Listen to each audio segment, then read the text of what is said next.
এদিকে উপদেষ্টা হাসান আরিফের প্রথম নামাজি জানাজা ধানমন্ডিতে সম্পন্ন হয়েছে। বাদেশার রাজধানীর ধানমন্ডি ৭ নম্বর বায়তুল আমান জামে মসজিদে প্রথম নামাজি জানাজা অনুষ্ঠিত হয়।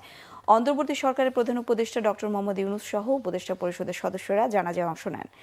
শনিবার সকাল ১১টায় হাইকোর্ট প্রাঙ্গণে দ্বিতীয় নামাজি জানাজা অনুষ্ঠিত হবে। উপদেষ্টা হাসান আরিফের মেয়ে বিদেশ থেকে দেশে ফেরার পর দাফনের বিষয়ে সিদ্ধান্ত নেওয়া হবে।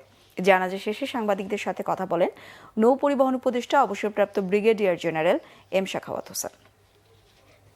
কিন্তু ফ্যামিলি সম্পূর্ণ পারিবারিক বিষয়। এখন ওনার মেয়ে আসবেন, ওনার মেয়ে বিদেশে থাকেন, সেখান থেকে আস্তে আস্তে উনি বোধহয় ২২ তারিখ সকালে আসছেন। সকালে আসলে সেখানে ওনার দাফন হবে বুদ্ধিজীবী কবরস্থানে, যতটুকু এই পর্যন্ত আমরা খবর পেয়েছি। কালকে একটা জানাজা হবে যেটা হাইকোর্টে, কারণ উনি দীর্ঘদিন ওখানে প্র্যাকটিস করেছেন অ্যাজ এ লয়ার, অত্যন্ত সফল লয়ার ছিলেন।